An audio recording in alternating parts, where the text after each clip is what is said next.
তুমি শান্তি পাবে।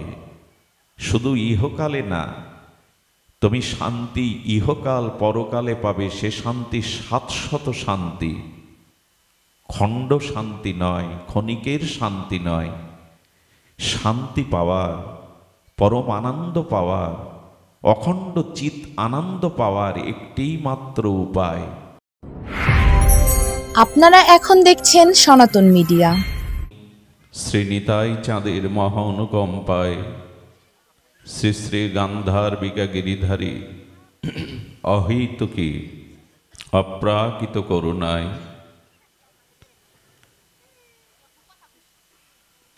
শ্রী মাধব মাসিস্থ ভক্তগৃহ শ্রী অঙ্গনে দ্বিতীয় দিবসব্যাপী যে পরম ভক্তিযজ্ঞের, অমৃত যজ্ঞের, সুধাকথা যজ্ঞের পরম আয়োজন, সেই পরম আয়োজনে আজ দ্বিতীয় দিবসীয় হরিকথার শুভারম্ভে প্রারম্ভে জীবন সর্বস্ব জীবনধন অস্মদীয় সদ্গুরু শ্রী ভগবান শ্রী শিল গুরু মহারাজের রাতুল আতুল পাবন পদারবিন্দে পরার্ধ কোটি দণ্ডবৎ প্রণতি। গতকাল এবং ইতিপূর্বে ব্যাসাসন অলঙ্কৃত করে যিনি ভরিদা স্বরূপে অমৃত ভাগবত সিঞ্চন করেছেন, আমাদের তাপিত হৃদয়কে সুশীতল করেছেন, আমারই অত্যন্ত প্রিয়ভাজন হৃদয়ের জন, আপনাদের এই অঞ্চলে চাকরি সূত্রেই তার অবস্থান, সেই সর্বজন শ্রদ্ধেয়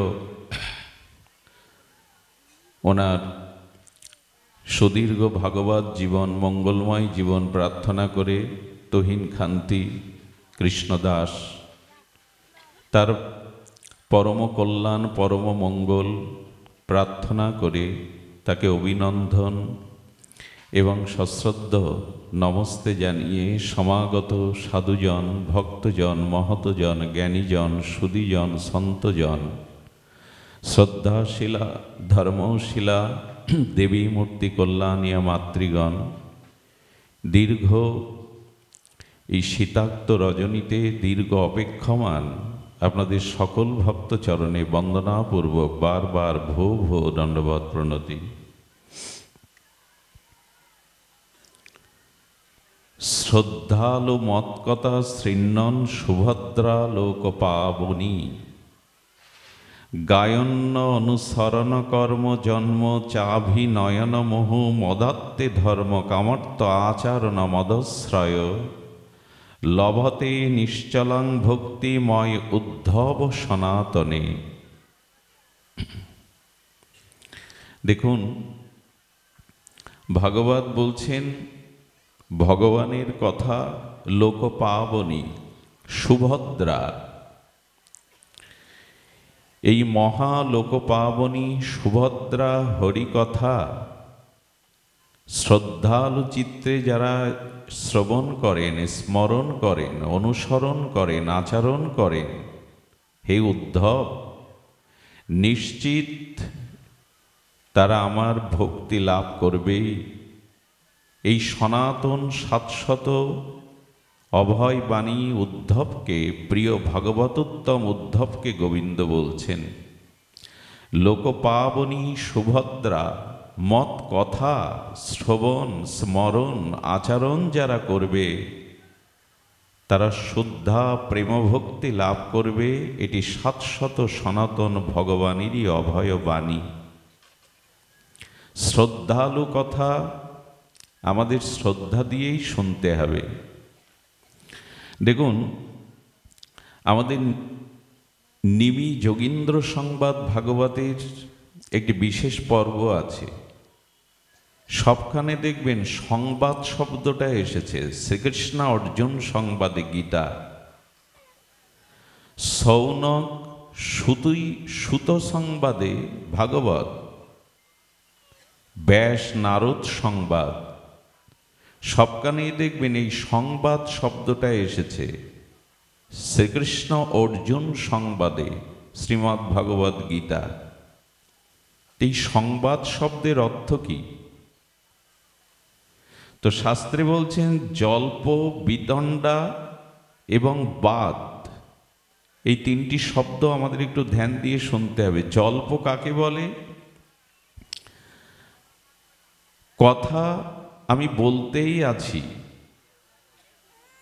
কেহ শুনে বা না শুনে আমি কথা বলতেই আছি, কারো হৃদয়ঙ্গম হচ্ছে কি না, কেউ সেটা শুনছে কি না, সেই কথার প্রতি সকলের জীবনের সমস্যার প্রয়োজনীয় তত্ত্ব আছে কি না, এটা না জেনেই যে শুধু বলেই যায়, তাকে বলে জল্প। বিতণ্ডা কাকে বলে? যিনি সম্মুখে যিনি আসেন, অন্যের মতকে যিনি সর্বদা খণ্ডন করেন, অন্যের মতকে যিনি গ্রহণ না করে তার মতকে সর্বদা খণ্ডন করেন। যদি বলা হয় আপনার মতবাদ কি, তা বলে তুমি যা বলছো সব ভুল, এই হলো তার মতবাদ, একে বলে বিতণ্ডা। জল্পের দ্বারা বক্তা শ্রোতার কোনো কল্যাণ হয় না, বিতণ্ডার দ্বারা আমাদের শিরোপীড়া হয়, মাথা যন্ত্রণা হয়, মত সব খণ্ডন করা হয়, বলা হয় তুমি যা বলছো সব ভুল, একে বলে বিতণ্ডা। সংবাদ কাকে বলে? সাম্যক রূপে বাদ, বাদ মানে বাণী, কথা। সম্যক রূপে যে কথা, সম্যক মানে সার, শ্রেষ্ঠ, লোককল্যাণকারী, শাশ্বত শাস্ত্রীয় সনাতন সিদ্ধান্তের উপরে সাম্যক রূপে যে কথা লোককল্যাণ, লোকমঙ্গলের জন্য বলা হয়, তাকে বলে সংবাদ। সাম্যক বাদ। সাম্যক মানে যথাযথ, শ্রেষ্ঠ, শাস্ত্রীয়, লোকমঙ্গলকারী। এই কথা যখন গুরু শিষ্য ভক্ত শ্রোতা পরম্পরায় শ্রদ্ধার সহিত আলাপন হয়, তাকে বলে সংবাদ। এই জন্য গীতাতে দেখবেন বলা হয়েছে শ্রীকৃষ্ণ অর্জুন সংবাদে।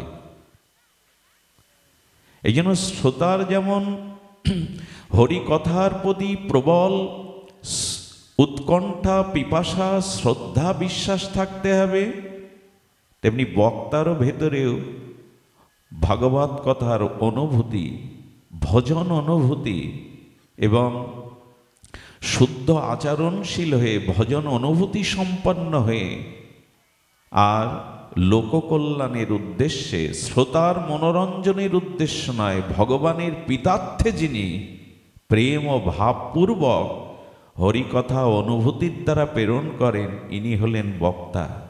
এ জাতীয় বক্তা, এ জাতীয় শ্রোতার যদি সম্মিলন হয়, সাক্ষাৎ ভগবান সেখানে উপস্থিত হয়ে হরিকথা প্রকাশ করে জীবের কল্যাণ করেন, সাক্ষাৎ ভগবান প্রকাশ হন সেখানে।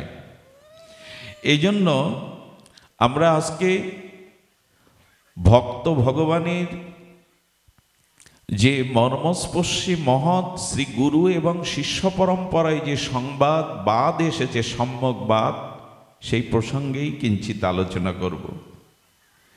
দেখুন, এখানে শাস্ত্রে বলা হচ্ছে তমেব শরণাঙ্গস্য সর্বভাবেন ভারত তৎপ্রসাদাৎ পরাং শান্তি স্থানাং প্রাপস্যি শাশ্বতম।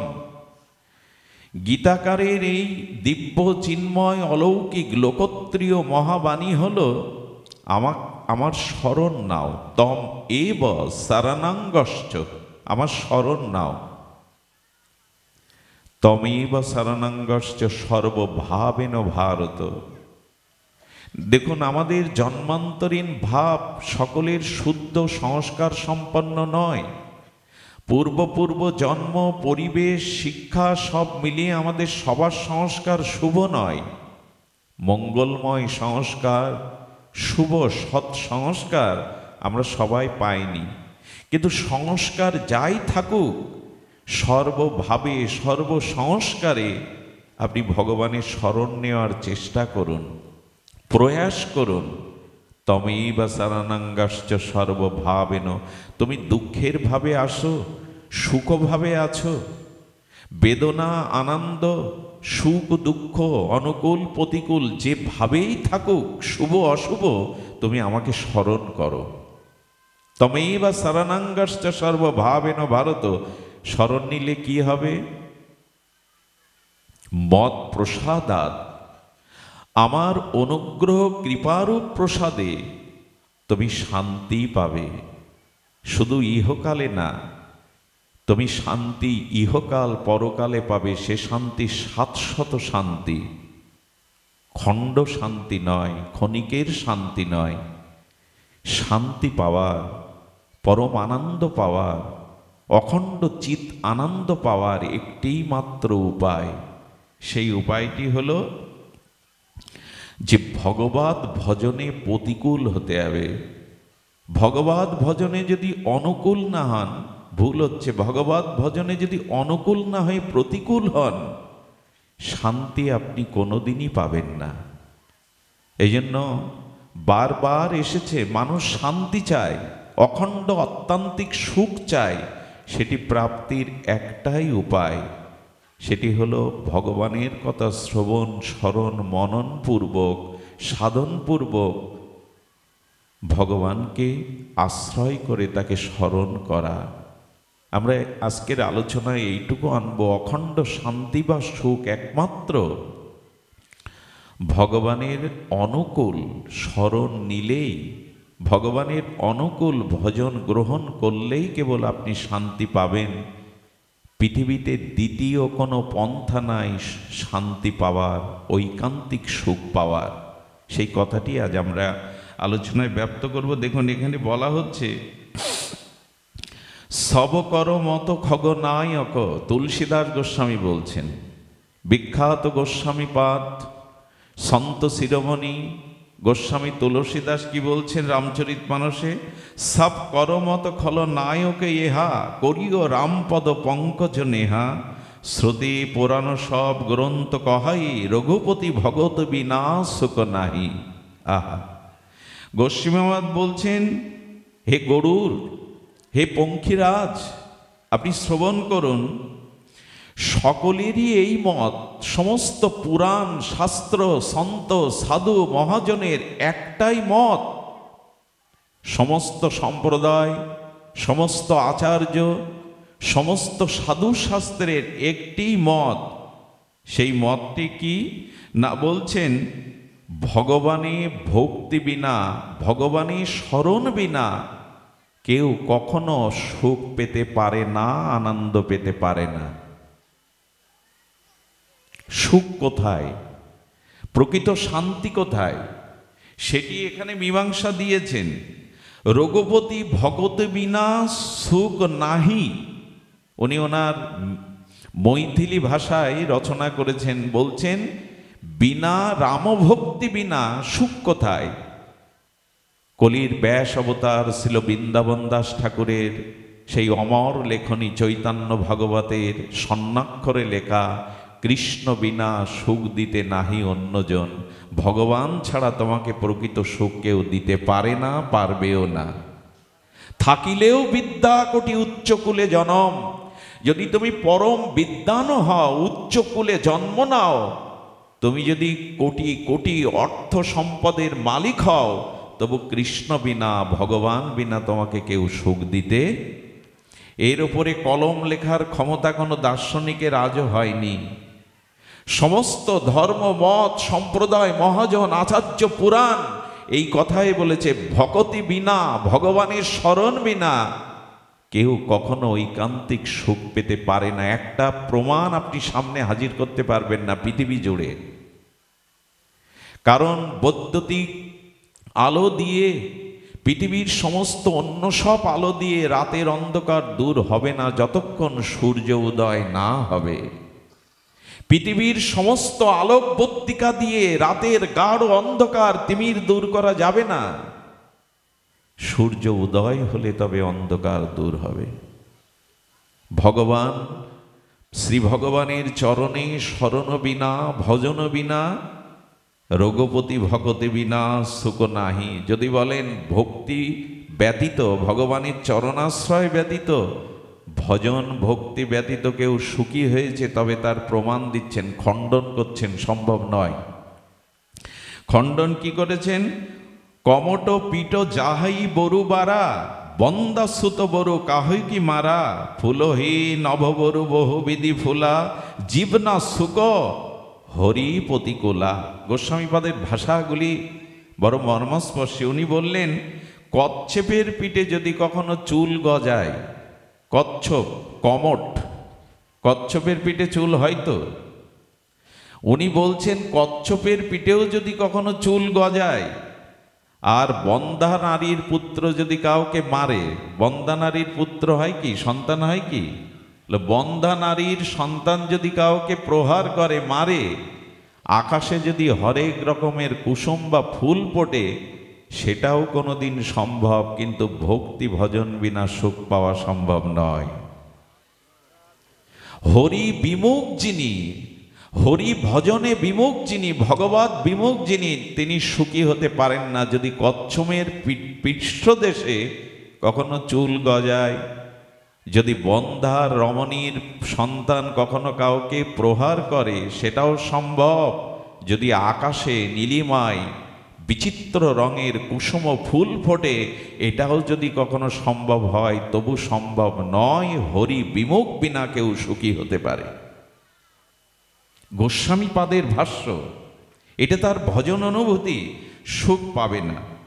তুষা যায় বরু মৃগ জলপানা, বরু জহি সসীম বিছানা।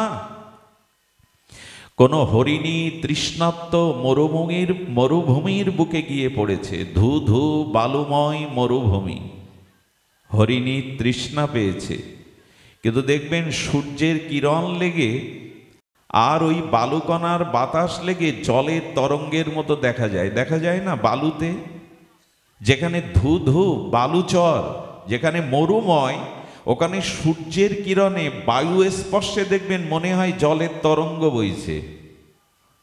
জলের তরঙ্গ মনে করে যদি কোনো হরিণী তৃষ্ণা পানের জন্য, জল পানের জন্য, তৃষ্ণা নিবারণের জন্য ওই জলতরঙ্গ মরুভূমির বুকে ছুটে বেড়ায়, জল পাবে তো? তৃষ্ণা তার মিটবে তো? তৃষ্ণার শান্তি হবে কি কখনো? পিপাসার শান্তি হবে? সম্ভব নয়, কারণ জলের মতো দেখালে ওটি জল নয়।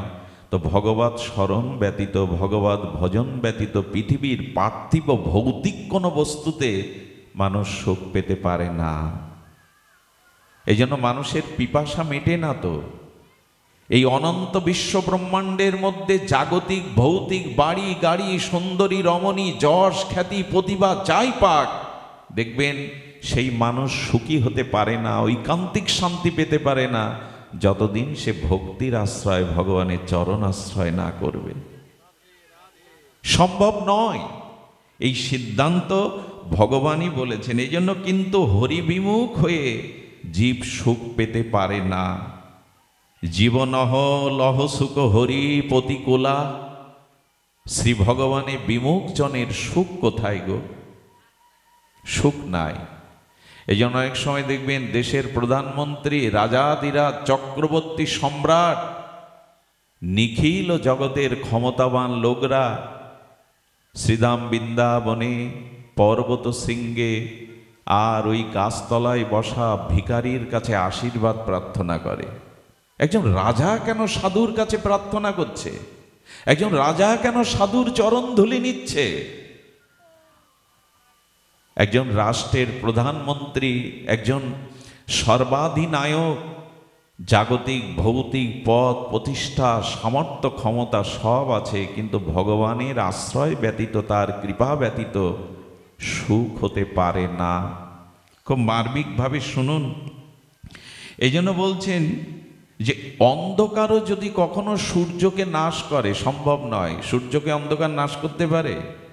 উনি বলছেন মরীরিকার জলে যেমন তৃষ্ণা মেটানো সম্ভব যদি কখনো হয় হরিণী, হ্যাঁ, সেই মরুভূমির বুকে সূর্য কিরণে বায়ুর স্পর্শে যদি কখনো হরিণীও ওখানে তৃষ্ণা নিবারণ করতে পারে, খরগোশের যদি কখনো শিং ওঠে, খরগোশের শিং উঠবে না, যদি কখনো ওঠে, আর যদি অন্ধকার কখনো সূর্যকেও গ্রাস করে, সেটাও সম্ভব, কিন্তু ভক্তি বিনা, ভজন বিনা সুখ পাওয়া সম্ভব নয়।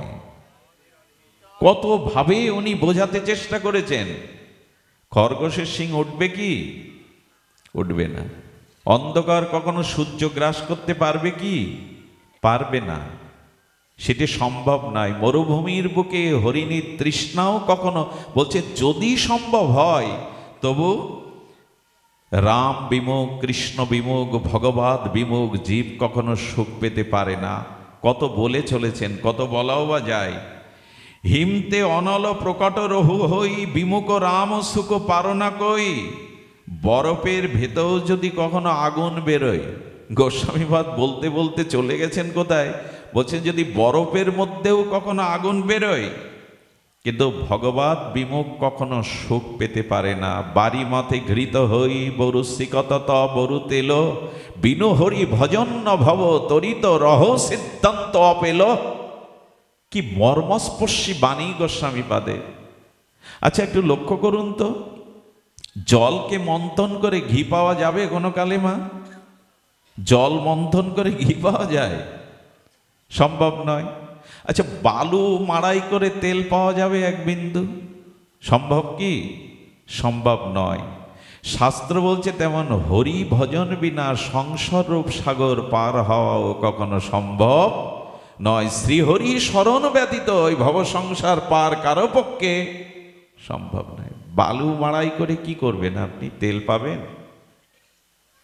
ধানের তুষ আঘাত করলে চাল পাওয়া যাবে? যাবে না। কিন্তু আমরা তো তাই নিয়ে মেতে আছি, ভগবানকে ভুলে বেশ আছি, সুখ পাবো বলে, শান্তি পাবো বলে, ঘর দোয়ার স্ত্রী পুত্র বৃত্ত বৈভব নিয়ে বেশ সাজিয়েছি। আমাদের পরিণাম কি জানেন? মাকড়সা দেখেছেন? ওর নাভ, ও গাড়ের লালা দিয়ে না সুন্দর করে জাল নির্মাণ করে। আমার মনে হয় এরকম শিল্পমণ্ডিত জাল, নিখুঁত জাল আপনি আমিও তৈরি করতে, মাকড়সার জাল তো দেখে থাকবেন, প্রত্যেকের উপলব্ধিতে আছে। ওখানেও কি করে জানেন? বাচ্চা কাচ্চা পেড়ে ওখানে সুখের সংসার সাজায়, সুখের জাল বনে। আমরা যেমন সুখের জাল বনি, এটা চাই ওটা চাই, এই হতে হবে, সব কিছুর স্বপ্নের জাল বুনি আমরা। মাকড়সায় জাল বুনতে বুনতে, রাজত্ব করতে করতে জানেন ওই জালে আটকা পড়েই মরে থাকে। এর পরের পরিণতিটা খুব ভয়াবহ। যে বাচ্চা কাচ্চার জন্য সুখের জাল বুনেছিল, ও জালে আটকে মারা গেলে ওর ভেতরের দেহের অঙ্গ প্রত্যঙ্গগুলো খেয়ে নেয় ওই যাদের সুখের জন্য জাল বুনেছিল। আজকে বাড়ি গিয়ে দেখবেন মাকড়সার শুকনো অংশটার দেহের মধ্যে কোনো কিছু নেই। কি করে ওগুলো? যাদের সুখের জন্য জাল বুনেছিল তারাই কুরে কুরে ওকে ভেতরটা খেয়ে ফেলে। ভগবান ভুলে, ভজন ভুলে যারা শুধু সংসারের জাল বুনেই গেছে, এই তাদের হাতেই একদিন সে দুঃখ, যন্ত্রণা, হতাশা নিয়েই জগৎ ছেড়ে চলে যাবে। একদিন এই জগৎ থেকে বিদায় নিতে হবে হতাশা নিয়ে। ভৌতিক উন্নতি, রাবণ কম উন্নতি করেনি। রাবণের স্বর্ণলঙ্কা, সমুদ্রের ওপরে নিরাপদ স্থান। রাবণ বিশ্বশ্রবা মুনির পুত্র, পুলস্ত ঋষির বংশধর। রাবণ বেদজ্ঞ, মহাবীর, দেবতাদের ত্রাস, তিলকে বিজয়ী রাবণ, দেবতারাও তার আজ্ঞা বহন করে। সেই রাবণ শান্তি পায়নি। রাম ভগবান সীতাকে নিয়ে বনবাসে পরম আনন্দ পেয়েছে, লঙ্কায় রাবণ শান্তি পায়নি। একটাই কারণ, রাবণ অহংকারে ভগবানের শরণ নেয়নি। রাবণের সব থাকতেও পতন এবং শান্তি পায়নি। রাবণ সুখ পেয়েছে? এই কথাগুলি কি শুধু কথা? রামায়ণ মহাভারত আমাদের শুধু গল্প শুনিয়েছে? না। এই দেখো, রাবণের সর্বশক্তি ত্রিলোক বিজয়ী হলেও শান্তি পায়নি, কারণ সে ভগবানের শরণই নেয়নি। রামকে রাম বলে ডাকিনি মৃত্যুর আগ পর্যন্ত, বলতো বনবাসী, তপস্বী। কে একজন রাবণকে বোঝাচ্ছে রাম রঘুপতি। বিভীষণ বুঝিয়েছে, কুম্ভকর্ণ বুঝিয়েছে, মন্দাদরি বুঝিয়েছে উনি পূর্ণ ব্রহ্ম সৎ ভগবান, মেনে নাও। হনুমান বুঝিয়েছে, হনুমানের মতো ভক্ত। রাবণ কি বলেছে জানেন? যদি ভগবান হবে তো বনবাসে পাঠাবে কেন পিতা? যদি ভগবান হবে তো নিজের স্ত্রী রক্ষা করতে পারে না, স্ত্রী হরণায় কেন? কি ভগবান? মানল না ভগবানকে। স্বর্ণ লঙ্কাকে পুড়িয়ে দিয়ে বংশটাকেই ধ্বংস করলো। আজও পৃথিবীতে এই দৃশ্য দেখতে পাবেন, যার ধন আছে, বিদ্যা আছে, গৌরব আছে, কিন্তু ভগবত চরণে যে শরণ নেয়নি, রাবণের মতো পতন অপেক্ষা করছে তার, চোখেই দেখতে পাবেন। ভগবানকে আশ্রয় করুন। এ ভৌতিক উন্নতি কারো উন্নতি নয়। 2 মিনিটের ভূমিকম্পে একটা সভ্যতা লীন হয়ে যেতে পারে। 2 মিনিট কেন, 2 সেকেন্ডের ভূমিকম্পে একটা সভ্যতা বিনষ্ট হতে পারে। ভগবান ছাড়া কেউ সুখ দিতে পারবে না। সুখের আধার, সুখের নিকেতন, সুখের আশ্রয় ভগবত চরণ। আমরা যে সুখের জাল বুনেছি সংসারে ভগবান বলে, ওই মাকড়সার মতো যাদের সুখের জন্য জাল বুনেছি, কিন্তু এটা মানুষ বুঝতে পারে না। আচ্ছা, যদি বলি সংসার কৃষ্ণের করো, ভজনের সংসার করো, সংসারে থাকিয়া যার হয় ভাবোদয়, সেই সে পরম সাধু জানিও নিশ্চয়। ঠাকুর হরিচাঁদ এ কথাই তো বলেছেন, সংসারে থেকে যদি ভগবত ভাবের উদয় হয়, মহাভাবের উদয় হয়, তবে তুমি সাধু। যদি ভাবের উদয় না হয়, তবে এই সংসার অভিশাপের সংসার, সংসার তখন কারাগার হয়ে উঠবে তোমার। কই ভাব, কই আমাদের? সারা জীবন সংসারের ভৌতিক উন্নতির দিকে দৃষ্টি দিয়েছি। লঙ্কার মতো উন্নতি, লঙ্কার মতো সোনার লঙ্কা হলে হবে না। অযোধ্যা করুন, যেখানে ভগবান বাস করে। আজও অযোধ্যার মাটিকে মানুষ প্রণাম করে।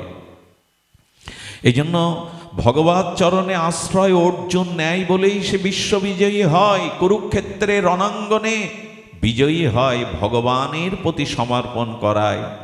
অর্জুনের নাম মায়েরা আজও তার সন্তানদের নামকরণ করে অর্জুন। কই, দুর্যোধনের নাম তো কোনো মায়েরা রাখে না।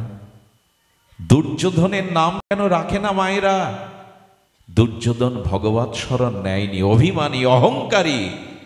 সে যুবরাজ ছিল, হস্তিনাপুরের রাজা ছিল, কিন্তু সন্ধ্যার অন্ধকারে কাতর হয়ে শোকে দুঃখে মরতে হয়েছে তাকে।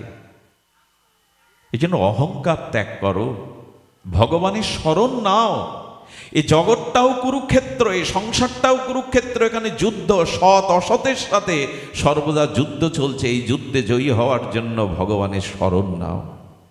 মহাভারত, রামায়ণ এগুলি সাধারণ কাব্যগ্রন্থ নয়, আমাদের জীবন দর্শন, ভারতীয় সনাতন দর্শন। এগুলি ফিরিয়ে আনতে হবে, এর আদর্শটাকে গ্রহণ করতে হবে। কি বলেছেন গোস্বামী? মসকহি করহ বিরিঞ্চি প্রভু, অজহি মনসত হীন, অস বিচারিত হি সংশয়, রামি ভজ হি প্রবীণ। গোস্বামী তুলসী দাস উত্তরকাণ্ডে বলে চলেছেন, রামচরিত মানসের এই বিখ্যাত গ্রন্থে, ভগবান যদি কখনো চান মশাকে ব্রহ্মা করতে পারেন। শুনুন বাণী, শ্রী ভগবান অখণ্ড অদ্বয় পরতত্ত্ব স্বয়ং ভগবান যদি চান ব্রহ্মাকে মশা করতে পারেন। কি পারেন না? তিনি সর্বশক্তিমান তত্ত্ব। ব্রহ্মাকে তিনি মশা করতে পারেন, আবার ব্রহ্মাকে মশার থেকেও তিনি তুচ্ছ করতে পারেন। এই বিচার বুদ্ধিমান জন সন্দেহ না করে ভগবানকেই ভজন করে। তার পক্ষে সব সম্ভব, তার পক্ষেই সব সম্ভব।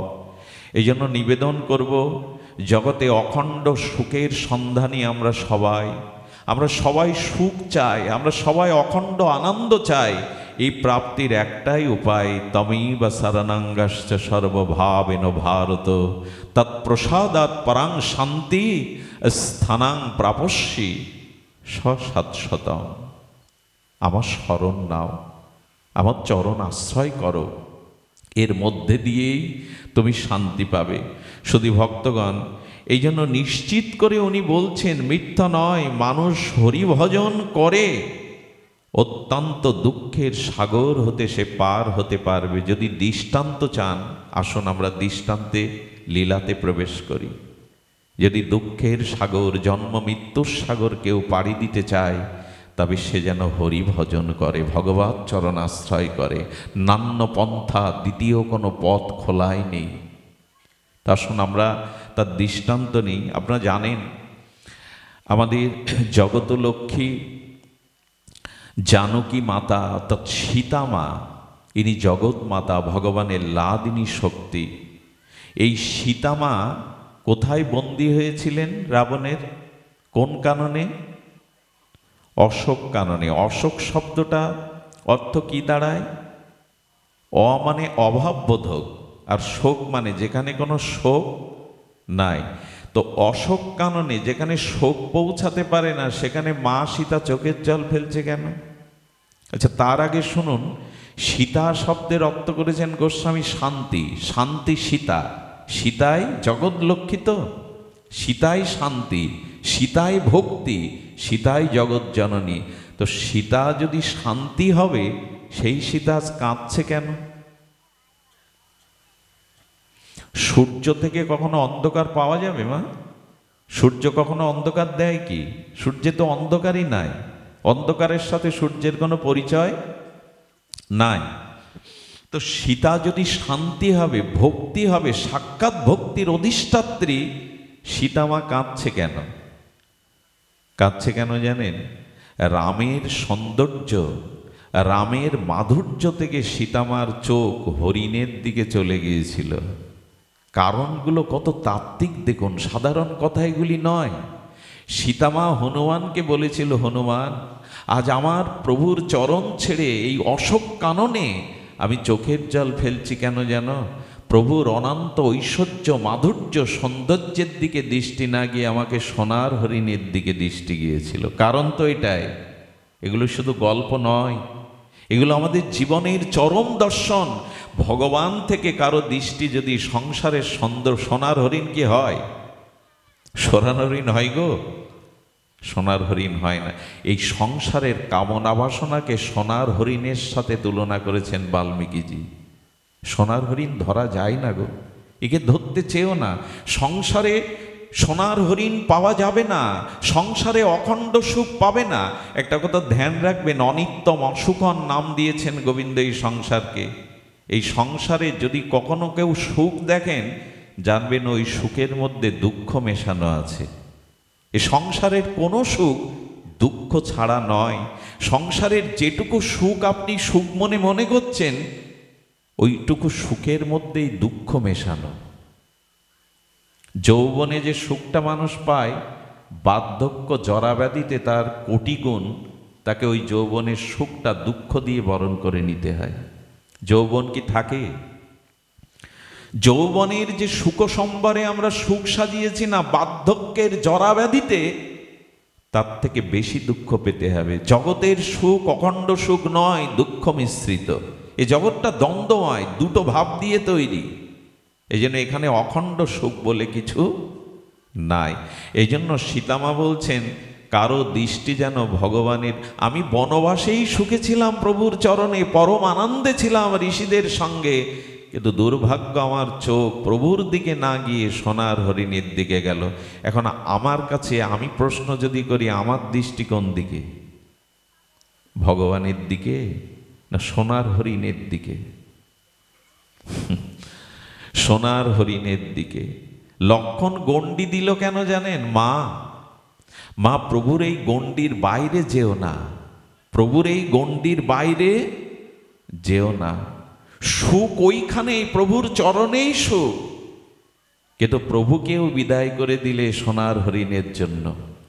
আমাদের দৃষ্টি চলে গেল, তাতে রাম দূরে চলে গেল। সোনার হরিণের কারণে রাম দূরে চলে গেল। আর যখনই রাম দূরে চলে, আচ্ছা, রাম যদি থাকতেন মা জানকীর পাশে, কোটি রাবণের সাধ্য ছিল সীতাহরণের? আমাদের জীবনও কামরূপ রাবণ, অহংকার রূপ রাবণ, পতন রূপ রাবণ আমাদেরও হরণ করে যখন আমরা প্রভুর থেকে দূরে সরে যাই। আচ্ছা, এখন কারো মধ্যে কোনো কামনা বাসনা অসৎ চিন্তা আসছে না কেন জানেন?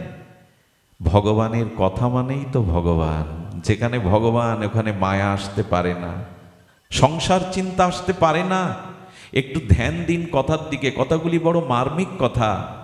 সীতামার থেকে যখন প্রভু দূরে সরে গেল, তখনই তো রাবণ তাকে হরণ করল। আমরাও যখন সোনার হরিণের কামনা বাসনা মোহগ্রস্ত হয়ে প্রভুর চরণে দূরে সরে যায়, তখনই আমাদের জীবনে রাবণ এসে আমাদের হরণ করে।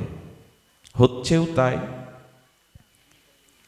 সব কাজের সময় পায়, ভগবানকে ডাকার সময় নাই। কত কি খায়, তার কথামৃত নামামৃত পান করি না। অবশ্য আপনারা বিরল।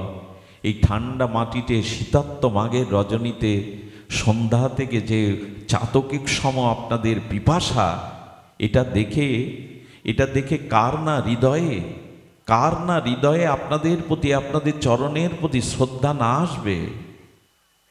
হরিকথার পিপাসা চাই। শাস্ত্র বলছে কত কি খাই, ছাই ভস্য জগতে খেয়ে গেলাম, তোমার নামামৃত তো পান করলাম না। আজ আপনারা সেই কথামৃত, নামামৃত, লীলামৃত, সাধু সঙ্গামৃত পান করছেন। এই পানটাই অমৃত। এখানে দুঃখ আসবে না, এখানে দুশ্চিন্তা আসবে না, এখানে সংসারের বোঝা আপনাকে ভারী করে তুলবে না মাথায়। কারণ নামামৃত, সঙ্গামৃত, কথামৃত পান, এটা অমৃত। এখানে আর দুঃখ যন্ত্রণা থাকবে না। আপনারাই তার অধিকারী। কিন্তু কত কি পান করলাম, কতজনের দিকে চাইলাম, হৃদয় পানে যে তুমি আছো, তোমার পানে তো তাকালাম না। এই জন্য অনুরোধ করব, সীতামার ভুল হয় না। উনি জগৎলক্ষ্মী, উনি আমাদের শিক্ষার জন্যই লীলা অবতারণা করেছেন ভগবান। এই দেখো, প্রভুর থেকে দৃষ্টি ফিরিয়েও না, প্রভুর থেকে দূরে সরে যেও না।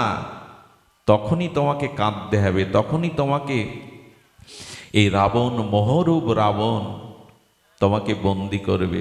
এখন সীতামা অশোক কাননেও কাঁদছে, তেমনি আমাদের সংসারটা আমরা গড়ি কি শোকের জন্য না সুখের জন্য? মা, সংসার রচনা করি কিসের জন্য?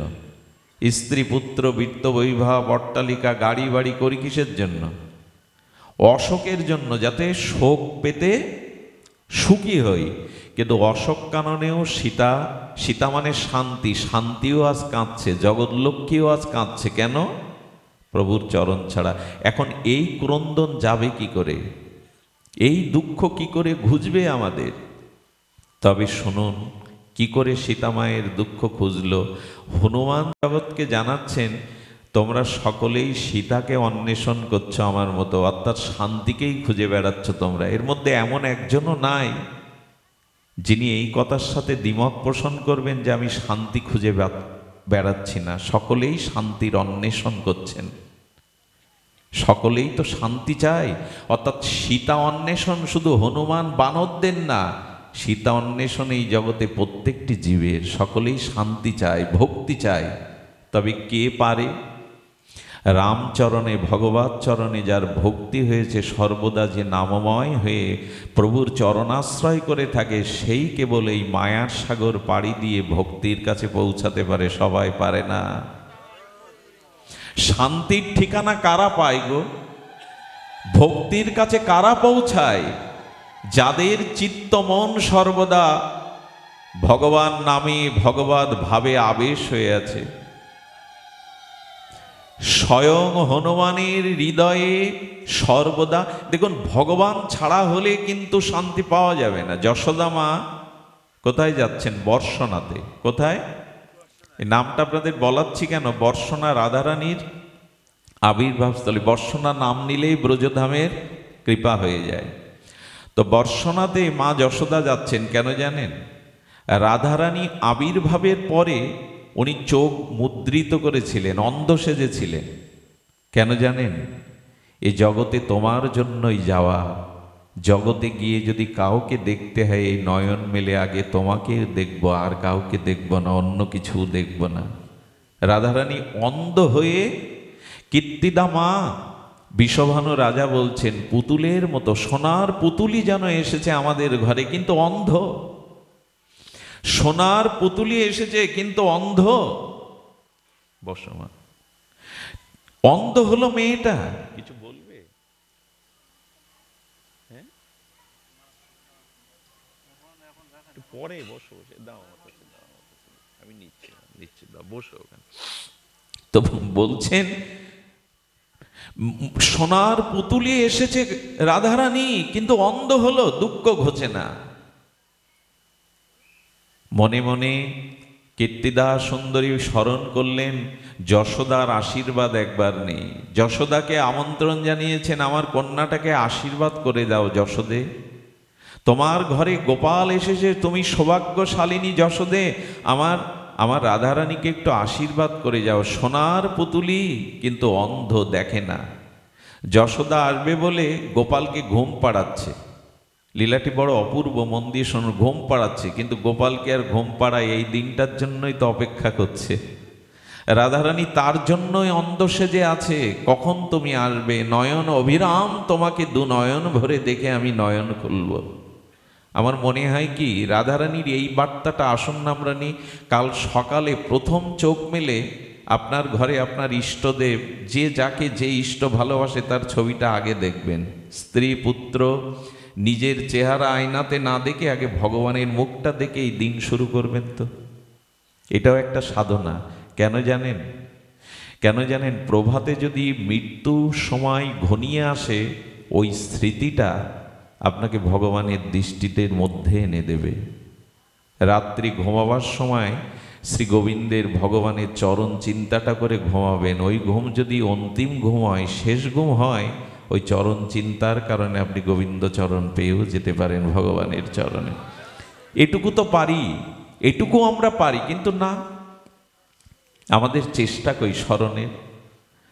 ভগবান যতই বলুক স্মরণ নেওয়ার, আমাদের স্মরণ তো বিষয় আশায় সংসারের, স্বপ্নের জাল বোনাস আমাদের স্বপ্ন। এই জন্য আমরা স্বপ্নের মধ্যেও অশুভ স্বপ্ন দেখি, রাধা মাধব দেখি না, লীলা দেখি না। ওইগুলোই তো জন্ম জন্মে চিন্তা করে এসছি। যা ভেতরে সংস্কার, স্বপ্নে তো তাই দেখব। আমরা তো আর অতভাগ্য করিনি রূপ সনাতনের মতো যে দুই দণ্ড ঘুমালেও রাধা মাধবের যুগল স্বপ্ন দেখবে তারা। আমাদের তো ওই ভাগ্য সকলের হয়নি। তো শুনুন, কৃষ্ণ ঘুমাবে না, বারবার কেঁদে উঠছে। যশোদা বুঝতে পেরেছে ও চতুর্শিরোমণি আমার সাথেই যাবে। মা যশোদা কাজলের টিপ দিয়ে দিলেন, কারো দৃষ্টি হাওয়া যেন না লাগে। যার নাম নিলে অমঙ্গল দূর হয়, বাৎসল্যপ্রেমী মা তাকে কাজলের টিপ পরিয়ে দিয়েছে, আঁচলে ঢেকে নিয়ে যাচ্ছে যাতে গাছের হাওয়া বনের হাওয়া না লাগে। যেই গোবিন্দ অঙ্গ চরণ ঢেকেছে বদন, বৃক্ষগুলি যেন তার অনুভবে বলছেন, মা, যাকে দেখবার জন্য মনি ঋষি হয়েও বৃন্দাবনে গাছ হয়ে জন্মেছে, একবার তার চরণ দেখাও, একবার তার বদনটা দেখাও মা। বৃন্দাবনের বৃক্ষগুলি বৃক্ষ নয়, সব যোগীন্দ্র মনীন্দ্র মুনি ঋষি। ওরা ভগবানকে দর্শন, তার লীলা দর্শনের জন্য বৃন্দাবনে বৃক্ষ হয়ে জন্মেছে। যদি বলেন বিল্লমঙ্গল, আমাদের কেন এসব কথা শোনাচ্ছ, এটা কি সত্যি? তবে আপনাদের নিবেদন করি, যদি কখনো ব্রজধামে যান, আজও ব্রজের বৃক্ষগুলো ঊর্ধ্বমুখী নয়, নিম্নমুখী। পৃথিবীতে এরকম দৃষ্টান্ত দ্বিতীয় কোথাও নাই। আজও বৃন্দাবনের সকল বৃক্ষগুলো নিম্নভিমুখী, তাদের শাখা পাতাগুলো নিচের দিকে। রাধারানীর চরণ কৈকর্য পাওয়ার জন্য আজও তারা নিচের দিকে চেয়ে আছে। এ বিস্ময়কর কথা। সব বৃক্ষগুলোর একই নিম্ন দিকে গতি, ঊর্ধ্বমুখী কেউ নয়। তারা আজও অপেক্ষা করে আছে ওই নিত্যলীলার। বৃক্ষগুলি যেন অনুভববেদ্য ভাষায় বাতাসে তাদের বিরহ জাগিয়ে বলছে, মা, একবার আঁচল সরাও, যার চরণ দেখবার জন্য, যার বদন দর্শনের জন্য বৃক্ষ হয়ে জন্মেছি, তাকে একবার দেখাও। বাতাস এসে মায়ের আঁচলটা সরিয়ে নিল। গোবিন্দের বদন কমল, চরণ কমল দর্শন করে বৃক্ষগুলো উদ্দোলিত হয়ে উঠল। পরম আনন্দে তারা জীবনকে ধন্য মনে করতে লাগলো। আহা আহা মরি, আহা মরি মরি, গোপালের কি স্বরূপ বদন, কি তার কমল চরণ, অপার সৌন্দর্যময়তা দেখে ধন্য মানতে লাগলো। কীর্তিদা সুন্দরীর গৃহে গিয়ে যশোদা যেই উপস্থিত হয়েছে, রাধারানী গোবিন্দের অঙ্গ গন্ধ, চরণের গন্ধ পেয়ে বুঝতে পেরেছে আমার প্রিয় পরম এসে গেছে। রাধারানী বিছানার উপরে ব্যাকুল হচ্ছে, কখন প্রিয় পরমকে দেখব। প্রিয়জনের গায়ের গন্ধ বলে দেয় আমার মানুষটা এসেছে। প্রিয়তার একটা গন্ধ আছে না, বাইরের পারফিউম বা সেট না, যে যার খুব প্রিয় লাগে তার গায়ের একটা আলাদা গন্ধ সে অনুভব করে। প্রিয়তার একটা আলাদা সুগন্ধ আছে।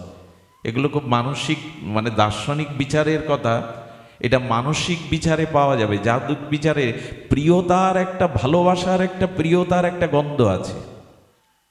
তো রাধারানী গোবিন্দের চরণ কমল পদ্ম গন্ধ আমাদিত চিন্ময় গন্ধ পেয়ে বুঝতে পেরেছে প্রিয়া এসেছে। রাধারানী যেন মনে মনে আহ্বান করছেন, এসো শ্যাম, এসো ঘনশ্যাম, এ তো প্রিয় মনোহর, এসো। কিন্তু মায়েদের একটা স্বভাব দেখবেন, লোকের বাড়ি গিয়ে শিশু সন্তানকে কোল থেকে নামাতে চায় না। যশোদাকে তখন, যশোদা আষ্টে পিষ্টে, গোপাল বারবার নামতে চেষ্টা করছে কোল থেকে, মা ছেড়ে দিচ্ছে না। গোবিন্দ তখন কি করেছে জানেন? যশোমার গলায় না গজমতির হার ছিল, মুক্তার গজমতির হার, অঙ্গুলি দিয়ে হারটা টান দিয়েছে গোবিন্দ। যেই গজমতির মুক্তাগুলো পাকা মেজের ওপরে ঝরঝর করে ছড়িয়ে পড়েছে চারিদিকে, যশোদা ভাবল এ তো গজমতি, মুক্তার মালা। মূল্যবান মনে করে গোপালকে তড়িঘড়ি পাশে নামিয়ে রেখে ওগুলো কোড়াতে গেছে। গোপাল তখন মাকে দিয়ে আমাদের জগৎকে বলছে, শোনো জগৎবাসী, আমাকেও কোল থেকে তোমরা হারিয়ে ফেলো যখন আমাকে ফেলে তোমরা বিষয় বাসনা কোড়াতে ব্যস্ত হও, যখন সংসারের কামনা বাসনা কোড়াতে ব্যস্ত হও, তখন আমি তোমা থেকে দূরে সরে যাই। কার কাছে যাই? যে শুধু আমার জন্য প্রতীক্ষায় আছে, যে শুধু আমার জন্য অপেক্ষা করছে। রাধারানী, আমার বলবার অভিপ্রায় ছিল এই, ভগবানকে আমরা হারিয়ে ফেলি ওই সোনার হরিণ, ওই সোনার মুক্তার জন্য। সংসারের সামান্য দুঃখ মিশ্রিত অনিত্য কাল কবলিত সুখের জন্য আমরাও ভগবানের থেকে এখন অনেক দূরে সরে গেছি। আচ্ছা, ভগবান কি দূরে সরে গেছেন আমার থেকে? ভগবান বললেন, এই দেখ, আমাকে সবাই ভুলে গেলেও আমি কাউকে ভুলি না। তুমি আমাকে কি খুঁজবে? আমি সেই নিত্য স্বরূপ ধামতে এসে তোমাকেই খুঁজে বেড়াচ্ছি। ভগবান তো আমাদের কাছেই নেমে আসেন, আমরা তো তার কাছে যাই না। আপনি কতটুকু কাঁদেন ভগবানের জন্য? ওই দেখুন, গৌর হরি জীবের জন্য কাঁদছেন দিন রাত। আমি কতটুকু কাঁদতে পারি? ভগবান আমার জন্য কাঁদছেন। আমি কতটুকু ভগবানকে খুঁজেছি, ভগবানই আমায় খুঁজছেন জীবের দ্বারে দ্বারে এসে। এটার কম করুণা? আমরা তাকে ভুলে গেলেও তিনি আমাকে ভুলেন না। আমার হৃদয় মাঝে থেকে আমাকেই স্মরণ করছেন তিনি। আমি পাপ তাপ অপরাধে যদি নিম্নজনিতেও যাই, তবু ভগবান আত্মারূপে অধিষ্ঠান থেকে আমার হৃদয়ে থাকে, কারণ তিনি আমাকে ছেড়ে কোনোদিনই যান না। এই মরমী, এই চির আপন, এই চির শাশ্বত ভগবানকেই যারা আমরা ভুলে আছি, কত বড় মারাত্মক আমরা ভুল করছি জানেন? এই মনুষ্য জীবনটাই নষ্ট করে ফেলছি। বাড়িতে যদি আমের চারা লাগান না, কাঁঠালের চারা লাগান, যদি বহুকাল পরেও উপযুক্ত কাল বা সময়ে ফল না দেয়, ওই বৃক্ষের কোনো মূল্য নেই। যে বৃক্ষ ফুল ফল দেয় না, তাকে মানুষ আর আদর করে না, তাকে রাখে না। তো ভগবান অনেক যত্ন করে আমাদের এই মনুষ্য শরীর দিয়েছিলেন যে আমার ভজন করবে, আমার প্রেম আস্বাদন করবে। তো এই মনুষ্য শরীর বৃক্ষে যদি প্রেম ভক্তি ভজনের ফল না ফলে, আর কিন্তু পাবো না। ওই গাছ কিন্তু মালিক রাখবে না গৃহে। এই জন্ম পেয়ে যদি ভজন না করি, বিবেক বৈরাগ্য জ্ঞান পেয়েও ভগবান এই জন্ম দেবে না। একটু সতর্ক হওয়া উচিত। পেয়েছি বলে যে আবার এরকম মনুষ্য জন্ম পাবো, এটি ঠিক নয়। ভজন না করলে এই জন্ম পাবো না। শূকর কুকুরে পশু পাখিতে যেতে হবে, সেদিন কিন্তু হাজার মাথা ঘুরলেও কোটি কল্পকাল অপেক্ষা করতে হবে। আবার কবে মানুষ হব, আবার কবে সাধু সঙ্গ পাবো, আবার কবে হরি নাম হরি কথা পাবো, কোটি কল্পকাল অপেক্ষা করতে হবে ওই চক্র থেকে আবার কখনো মানুষ হব। ভুল যেন না হয়ে যায়। ভুল তো হয়েই গেছে, এখন এই ভুলের সংশোধন কি আসুন আমরা শুনি। সীতামা অশোক কাননে কাঁদছেন, আর সেই সীতার সন্ধানে কেবল ভক্তরাই পৌঁছাতে পারে। হনুমান পেরেছিলেন, এই জন্য তার হৃদয়ে ছিল প্রভুর আশীর্বাদ, প্রভুর করুণা। হনুমানের প্রতিটি লোমকূপের মধ্যেই প্রভু রামের নাম স্ফুরণ হতো। এই জন্য হনুমান যখন সীতার কাছে গেল, কোথায় গেল জানেন? খুব ধ্যান দিয়ে শুনুন, যে হরি ভজন বিনা আমাদের সুখ নাই, তার প্রকৃষ্ট প্রমাণ দেখুন এই সীতামা, এই শান্তিমা, এই ভক্তির অধিষ্ঠাত্রী দেবী। তিনি অশোক কানন তলে বসে কাঁদছেন। অশোক কানন বসে কাঁদছে, বিভীষণের কাছে সন্ধান নিয়ে অশোক কাননে হনুমান সেই অশ্বত্থ বৃক্ষের শাখার উপরে বসেছে। কোথায় বসেছে? শাখার উপরে। ধ্যান দিন, কথাটি খুব মার্মিক কথা। যখন দেখছেন হনুমান বসে বসে দেখছেন রাবণ এসে মাকে কত কটু কথা শোনালো, কত কষ্টের কথা, যন্ত্রণার কথা শোনালো, চেড়িগণ তাকে কত প্রহার করছে। মা সীতা শুধু অনর্গল চোখের জল ফেলে বিরহ বেদনায় কাতর হয়েছেন। হনুমানের চোখে জল ভরে গেল। যখন রাবণ বিদায় নিল তখন হনুমান চিন্তা করছেন মায়ের চোখের জল, মায়ের দুঃখ মোছানোর উপায় কি। কি করলেন জানেন? খুব ধ্যান দিন। রাম ভগবান একটি অঙ্গরী আংটি হনুমানকে দিয়েছিল, আপনাদের সকলের জানা। মা সীতার সামনে ওই আংটিটা ফেলে দিল। আচ্ছা, মা সীতার শোক, কিন্তু আংটি পেলে তার শোক যাবে? আসলে ওটা শুধু আংটি নয়, আংটিতে রাম নাম লেখা ছিল। হনুমান যেন সংকেত দিচ্ছেন আমাদের, যদি শোক পেয়ে থাকো, যদি সংসারে বন্দী হয়ে থাকো, যন্ত্রণা কাতর হয়ে থাকো, প্রভুর নামকে গ্রহণ করো। প্রভুর নামই তোমাকে শান্তি দেবে। আনন্দ অম্ভুধিপতি পদং, এই নামের প্রতিটি উচ্চারণেই তুমি পরমানন্দ পাবে। এর মধ্যেই আনন্দ আছে। রাম নাম অঙ্কিত অঙ্গুরি দেখেই সীতামা বুকে চেপে ধরলেন। রাম নাম পেয়ে যেন রামকেই পেয়ে গেছেন। নামকে সাক্ষাৎ ভগবান মনে করে আঁকড়ে ধরুন, যন্ত্রণা আপনাকে আর কষ্ট দিতে পারবে না। সীতামা ওই দুঃখের মধ্যেও, চোখের জলের মধ্যেও শ্রীরাম শ্রীরাম বলে বুকে তার অঙ্কিত রাম নাম নিয়েছেন। আমার মনে হয় বর্তমান কলিযুগে শান্তি পাওয়ার এই একটাই উপায়, ভগবানের নামকে বুকে তুলে নেওয়া। একটু করে দেখুন না, প্রতি পদের মধ্যেই পরমানন্দ, আনন্দ অম্বুধ অর্থাৎ সিন্ধু আছে নামের মধ্যে। সেই নাম নিয়ে নিলেন। যখনই নাম নিয়ে এলেন তখন হনুমান বললেন, নামের সাথে সাথে আরেকটি জিনিস দিলে মায়ের দুঃখ দূর হবে। কি করলেন জানেন? হনুমান তখন রাম গুণগান শুরু করলেন, রামের দিব্য চরিত্র কথা শুরু করলেন। সঙ্গে সঙ্গেই অমিয় প্রেমমাখা রাম লীলা, রাম গুণগতা শুনে সীতামার চোখের জল চলে গেল। পরম আনন্দে হৃদয় ভেসে উঠল। সংকেত দিল, অশোক কাননেও যে দুঃখী, সেই সীতা বা তোমারও দুঃখ চোখের জল চলে যেতে পারে যদি হরি নাম আর হরি কথা হৃদয় দিয়ে শ্রবণ করো। তব কথামৃতম তপ্ত জীবনম, আমাদের এই জীবনের তাপ সন্তাপ এক হরি কথা ছাড়া যাবে না। হনুমান তখন, আচ্ছা লক্ষ্য করুন তো, হনুমান উপরে, ভক্তি নিচে, মা সীতা নিচে, হনুমান উপরে কথা বলছে কেন? সংকেত কি জানেন?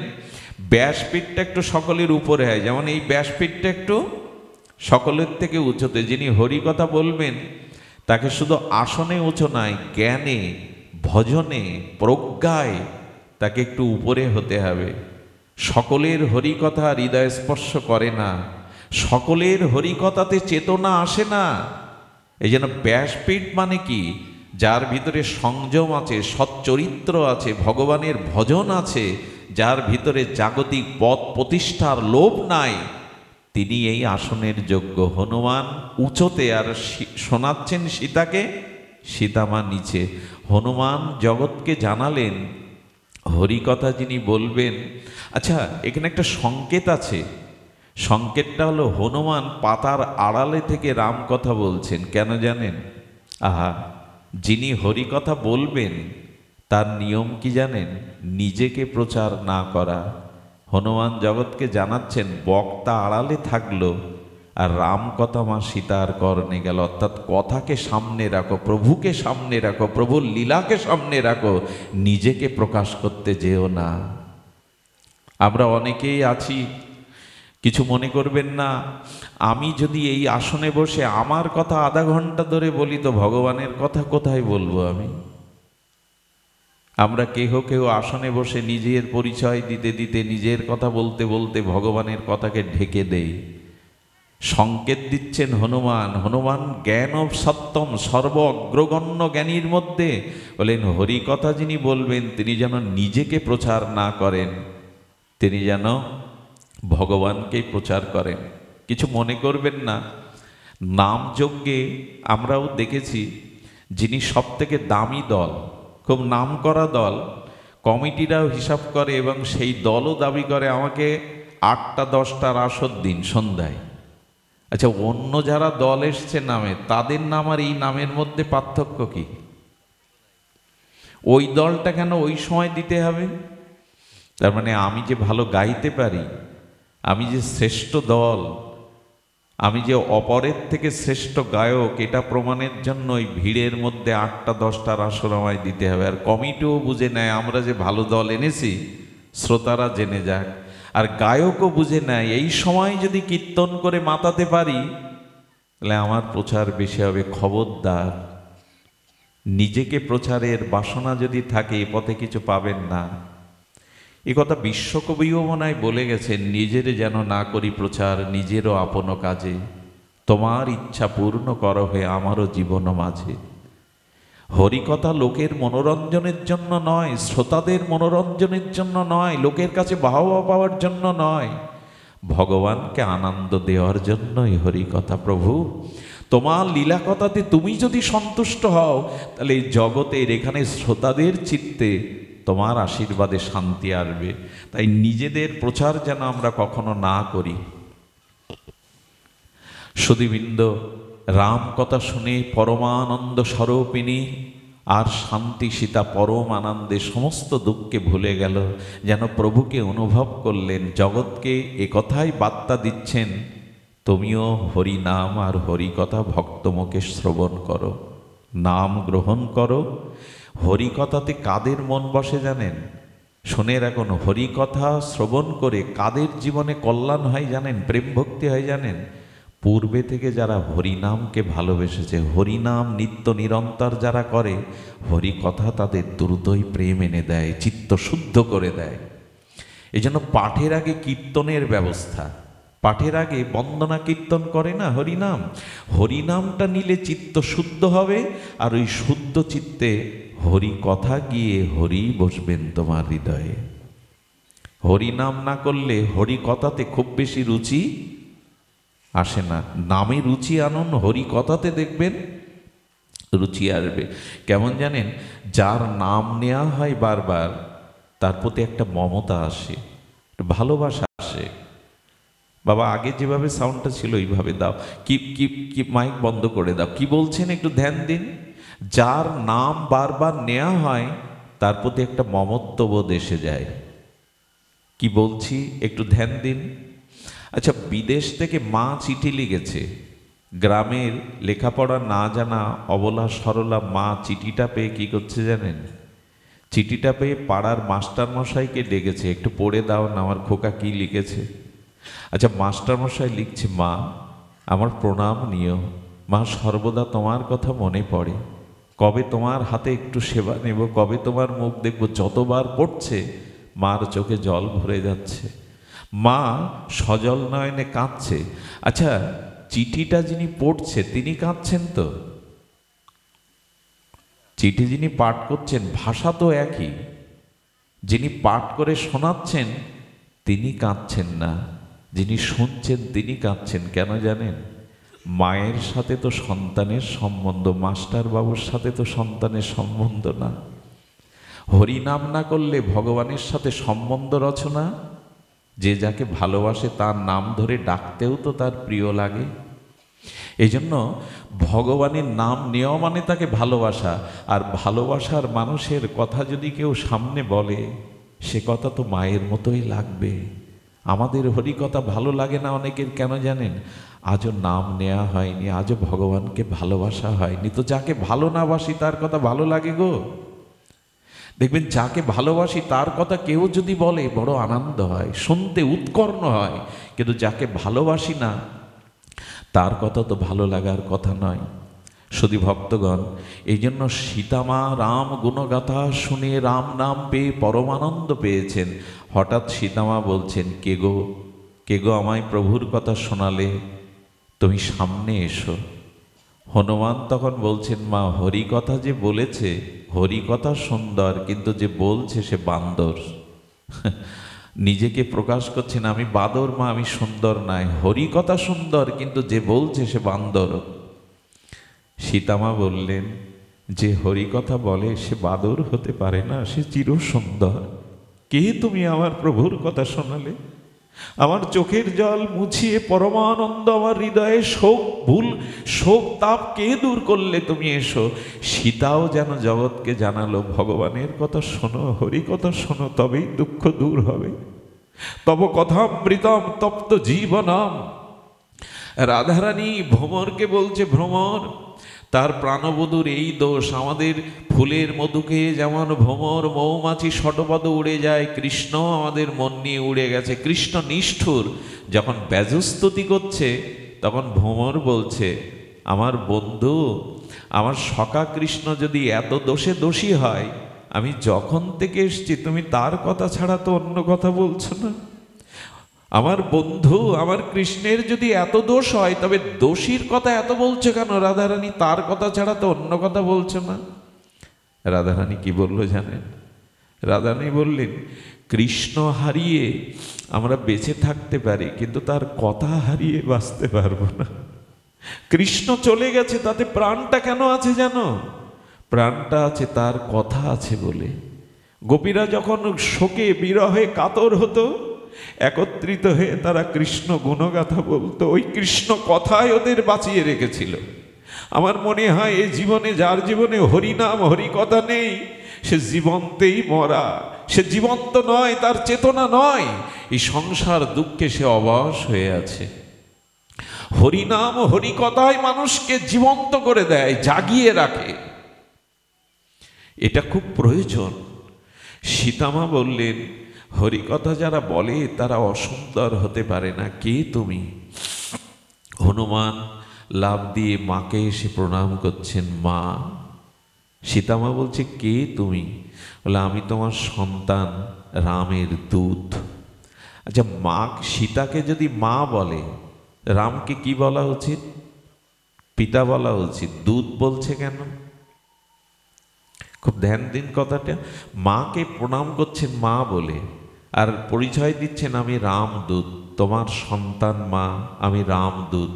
সীতামা যেন বললেন, তুমি যদি আমাকে মা বলে ডাকো, পুত্র হও, তো প্রভুকে পিতা না বলে দূত বলছো কেন?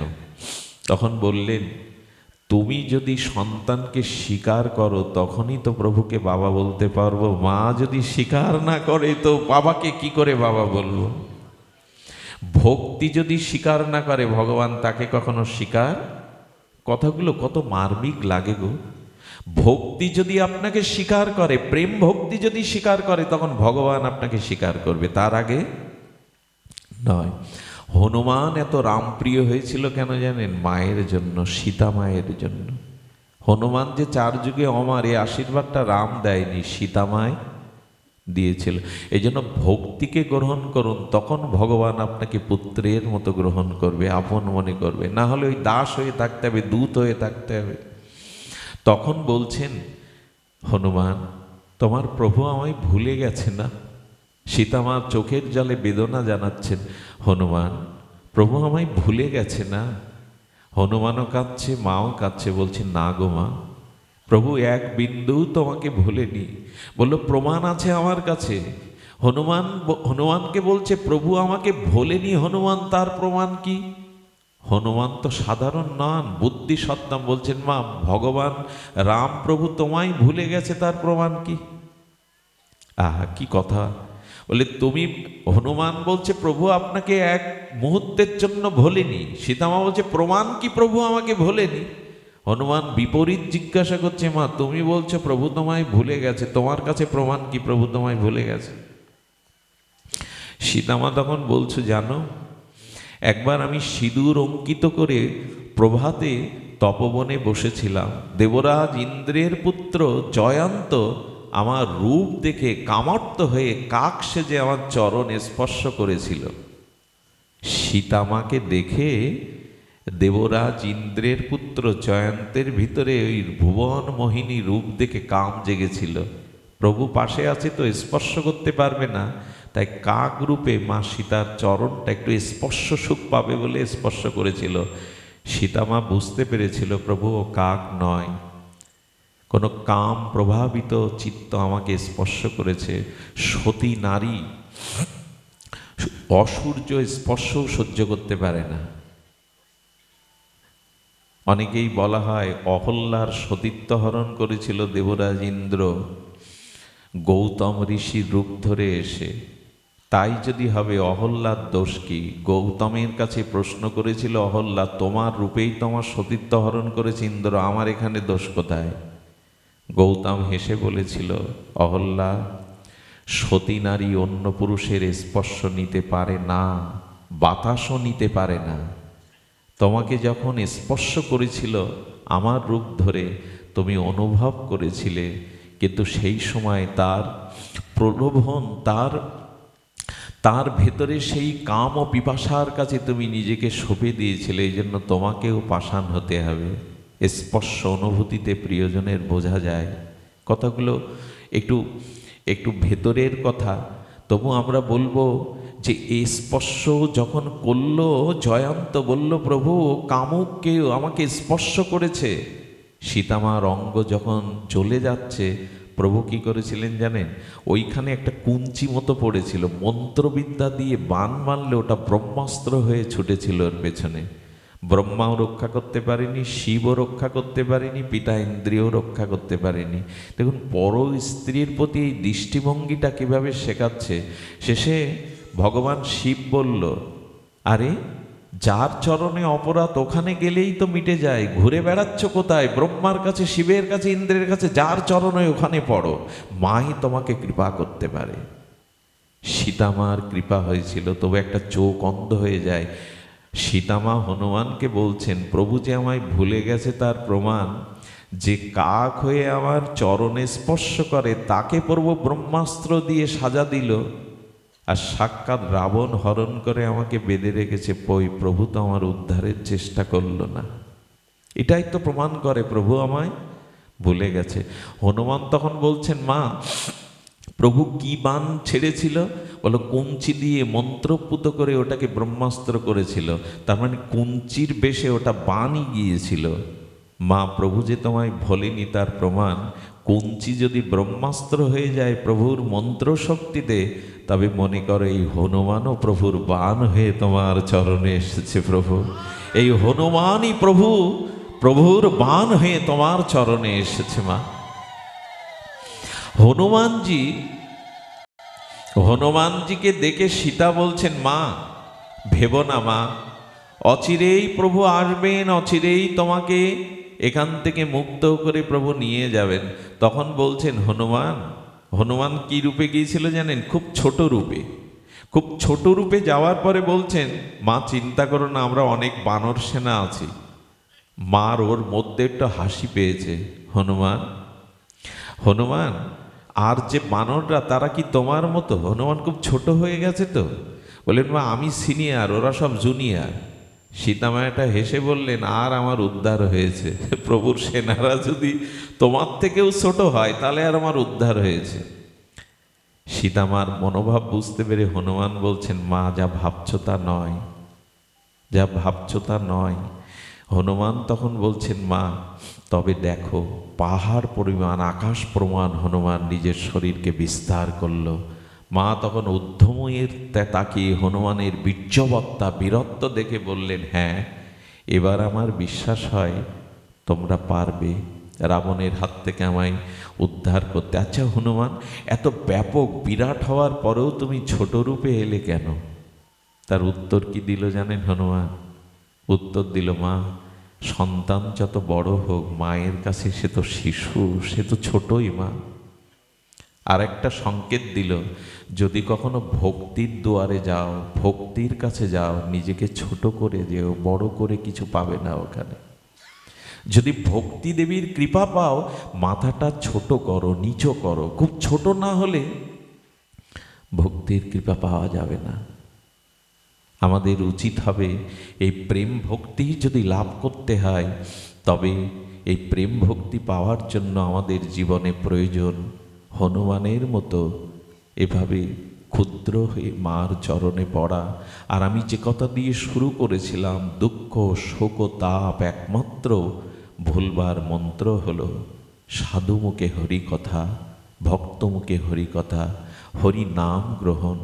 এটা ব্যতীত আমাদের জীবনে পরম শান্তি, পরম কল্যাণ আসতেই পারে না। তবে এইটুকু বলি, সাধু মুখে শুনতে হবে, সাধু সঙ্গ করতে হবে, না হলে হবে না। ছোট্ট একটি লীলা বলেই আজকের পাঠ বিশ্রাম। লীলাটি চলুন আমরা একটু লীলাচলে যাই। লীলা আস্বাদনের জন্য লীলাচলেই যায়। লীলাচল মানে পরিধাম, জগন্নাথ ক্ষেত্রপুরী। এখানে মাধব দাস বাবাজি ভগবানের ভজন করতেন। খুব ধ্যান দিয়ে শুনুন, এটা আমার বিশ্রাম কথা। মাধব দাস বাবাজি এমন ভজন করতেন, সে ভজনের কথা আগেও আমি আপনাদের বলেছি। 3 দিন 3টে দিন 3টা রাত্রি উনি না খেয়ে ভজন করছেন। 3 রাত্রির বাদে জগন্নাথকে রাতের স্বর্ণথালায় প্রসাদ দেয়া হয়। আজও এই নিয়ম, এইটুকু শুনে যান। এইটুকু নিয়ম হলো জগন্নাথের থালাতে, স্বর্ণ থালাতে প্রসাদ দেয়া হয়। রাত্রে জগন্নাথের সামনে লক্ষ্মী দেবী সাক্ষাৎ প্রসাদ দিয়েছে। জগন্নাথের চোখে জল। জগন্নাথ বলছেন, লক্ষ্মী তুমি যাও, ওই যে দেখছো সমুদ্র তীরে আমার মাধব বসে 3 দিন ওর মুখে অন্ন যায়নি, এই থালাটা মাথায় করে তুমি আমার মাধবকে দিয়ে এসো। আচ্ছা, ভগবানের লক্ষ্মী দেবীকে পাঠাতে হবে কেন জগন্নাথের? তার দাস নেই, অন্য কেউ নেই। লক্ষ্মী দেবীকে কি বলেছিল জানেন? স্বয়ং ভগবান জগন্নাথ বললেন, আমার পুত্রও আমার কাছে যত প্রিয় না। ভগবানের পুত্র ব্রহ্মা নাভিকমল থেকে এসেছিলেন। আমার পুত্রও আমার কাছে যত প্রিয় না, শোনো, আমার সহধর্মিণী স্বরূপা, আমার বিলাস সঙ্গিনী লক্ষ্মী, তুমিও আমার কাছে যতটা প্রিয় না, আমার ভাই বলরামও আমার কাছে যতটা প্রিয় না, আমার ভক্ত আমার কাছে তার থেকে অনেক প্রিয়। আমার ভক্ত তার থেকে আমার কাছে অনেক প্রিয়। যাও লক্ষ্মী, দিয়ে এসো। লক্ষ্মী দেবী সেই দিব্য আলোকে উদ্ভাসিত হয়ে আজ মাথায় পড়ে জগন্নাথের সোনার থালায় প্রসাদ এনে বাইরে এসেছে। আচ্ছা, লক্ষ্মী দেবী যদি প্রকাট হয়ে যায়, লক্ষ্মী দেবী যদি প্রকাট হয়ে যায়, চারিদিকে আলোর দিব্য বিস্মরণ ছটা ছড়িয়ে পড়েছে। মাধব কিন্তু ভজন করেছিল, কুঠিয়ার সামনে থালাটা রেখে মা অন্তর্ধান হলো, কারণ দেখে ফেললেই চিনতে পারবে। সোনার থালা থেকে যখন দিব্য জগন্নাথের প্রসাদের দিব্য গন্ধ বাতাসে ছড়িয়ে পড়েছে, মাধব দাস দেখছে যে দিব্য প্রসাদ ওখানে রাখা। ভগবানের করুণা মনে করে প্রসাদ পেলেন। প্রসাদ পাওয়ার পরে, প্রসাদ পেলে কি হয় জানেন? ভজনে আগ্রহ বাড়ে, হৃদয়ে প্রেম ভক্তির আবেশ আসে। উনি কি করলেন? থালাটা সমুদ্র থেকে ধুয়ে কুঠিয়ার যেখানে রেখেছিলেন দোয়ারে, ওখানেই রাখলেন, আবার ভজনে বসে গেলেন। প্রসাদ পেলে ভজনে অনুরক্তি আসে, এই জন্য প্রসাদ পাবেন, এতে ভজনে না অনুরাগ বাড়ে। প্রসাদ মানে কৃপা, এই কৃপাতে ভজনে অনুরাগ বাড়ে। সকাল হলো, জগন্নাথের পাণ্ডারা গিয়ে দেখে সোনার থাল চুরি হয়ে গেছে। আচ্ছা, জগন্নাথের মন্দিরের যদি জগন্নাথের ভোগের থালা চুরি হয়, সোনার থালা, চারিদিকে সাড়া পড়ে গেল। খুঁজতে খুঁজতে দেখে মাধব দাস বাবাজির কুটিয়ার সামনে, ওকে বাধা হলো। পিলারের গায়ে রেখে পাণ্ডারা একের পর একে ওকে বেত্রাঘাত করতে লাগলো পিঠে। নীরবে, চোখের জলও ফেলছে না, বলছে না যে থালা আমি চুরি করিনি। মারতে মারতে রক্তাক্ত, মাধব দাস বাবাজির পিঠটা রক্তাক্ত হয়ে গেছে, কিছুই বলে না, কিছুই বলে না। এটা আমার প্রাপ্তি, হয়ে যাক।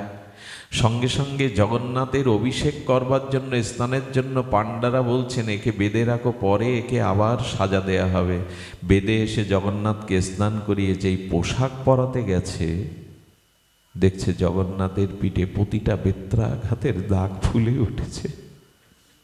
প্রভুর শ্রীঅঙ্গে এভাবে আঘাত দেখে পাণ্ডারা লুটিয়ে পড়ে বলছেন, প্রভু তোমার শ্রীঅঙ্গে এভাবে কে আঘাত করলো? জগন্নাথ তো কাঠ পাথর নন, সাক্ষাৎ বিগ্রহ। বলে উঠলেন, একটু আগে তো তোমরাই আমাকে মারলে।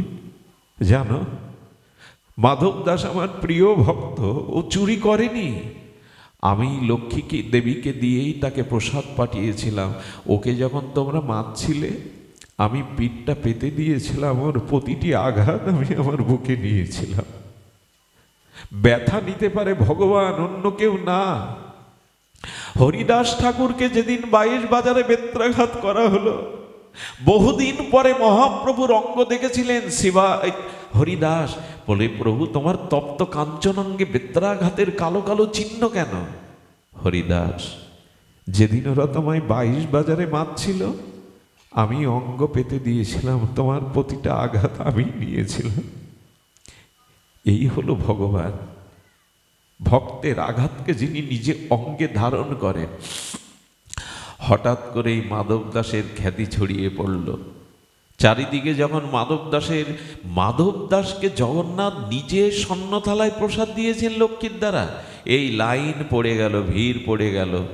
রাত্রে অভিমান করে মাধব দাস জগন্নাথকে বললেন, খুব ভালো করেছো, আমার সম্মান বাড়িয়ে যে তুমি আমার জন্য প্রসাদ পাঠাও লক্ষ্মীকে দেবীকে, খুব ভালো করেছে। এখন এই প্রণাম আর সম্মান পেতে গিয়ে তোমার ভজন আর করা হয় না। এই দেখুন প্রকৃত ভক্তের লক্ষণ। গলা বাড়িয়ে দেয় না মালা পরার জন্য, পা বাড়িয়ে দেয় না প্রণামের জন্য। ভক্ত চিরকাল মান সম্মান যশ খ্যাতি দেখে, আরে ভজন করব কখন, মান সম্মান নেব তো। এই জন্য ভক্ত কখনো সম্মানের কাঙাল হয় না, সম্মানের ভয়ে সে পালিয়ে যায়। জগন্নাথ উপায় করো, যদি উপায় না করো আমি তোমার এই ধামেই থাকবো না, লুকিয়ে পড়ব।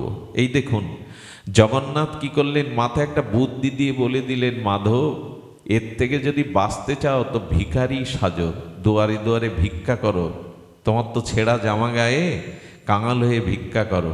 মাধব যখন দুয়ারে দুয়ারে ভিক্ষা করছে, হ্যাঁ জয় জগন্নাথ বলে আর্ধেক লোকের ভিড় কমে গেল। আরে এ বেটা তো কাঙাল ভিখারি, একে আবার কি কৃপা, ও সব গুজব। কিছু মনে করবেন না, ভক্তরা নিজেকে আড়াল করে।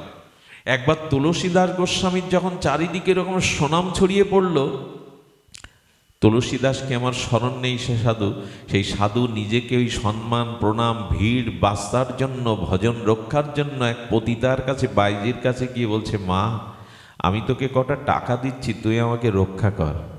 বলে, বাবা আপনি আমার কুটিরে এসছেন কেন? বাবার চরণে পড়েছেন এই পাপিষ্ঠকে কৃপা করতে। বলে, না মা, তোর কৃপা নিতে এসছি। তো কি, তুই ভালো করে সেজে গুজে নে, আমি তোর কাঁধে হাত রাখবো, তুই পুরো বাজারটা আমাকে ঘোরাবি 2 বার।